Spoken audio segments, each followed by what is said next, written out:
దేవుడు ఈరోజు మనకిచ్చినటువంటి వాగ్దానము యోబు 36వ అధ్యాయంలో నుండి. దేవుడు బలవంతుడు కానీ ఆయన ఎవనిని తిరస్కారము చేయడు. ఒక ఎడారిలో తన చుట్టూ ఏ ఆదరణ మనుష్యులు బలపరిచేవారు లేనటువంటి పరిస్థితుల్లో తిరస్కారము నొందిన బ్రతుకులో చావే శరణ్యము అనుకొని వెళ్ళుచున్నటువంటి హాగరును ఒకరు బలపరిచారు, ఒకరు చూచారు, ఒకరు నిలబడ్డారు. ఆయనే దేవుడు. Yes, people will despises. కొన్నిసార్లు మన సొంత కుటుంబమే మనల్ని తిరస్కారము చేస్తుంది. Reason could be anything, but we do experience rejection from the people around us.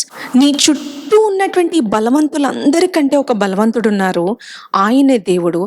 Although he is that powerful, అంత గొప్ప శక్తిమంతులైనప్పటికీ ఆయన ఒక్కరే తిరస్కారము చేయరట. నేనేం తప్పు చేయట్లేదు సిస్టర్, కానీ నా సొంత కుటుంబం నుంచి నేను ప్రేమను పొందుకోలేకపోతున్నాను.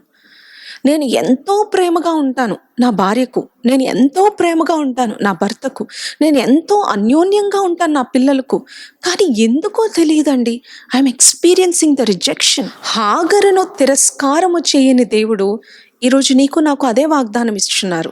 I'm not a God who rejects you. నేను నిన్ను తిరస్కారము చేయటకి భూలోకంలోనికి రాలేదు. దేవుడు మనల్ని తిరస్కారము చేయాలంటే ఆయన సొంత కుమారుని పంపించేవారు కాదు. ఆయన నీతిమంతులను చూడకపోడు. He will watch over you. He is your El Roi. He is the God who sees you. తిరస్కారము నొందుతున్న నిన్ను ఆయన చూచుచున్నారు. ఒంటరి అయిన నిన్ను ఆయన చూచుచున్నారు. నువ్వు నీతిగా బ్రతకటం ఆయన చూచుచున్నారు.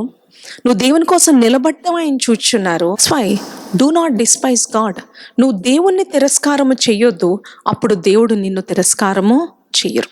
మనుషుల నుంచి తిరస్కారము రాగానే చాలాసార్లు మనము దేవుణ్ణి తిరస్కారం చేస్తాం. దేవుని కొరకు నిలబడండి, దేవుడు మిమ్మల్ని దాటిపోరు.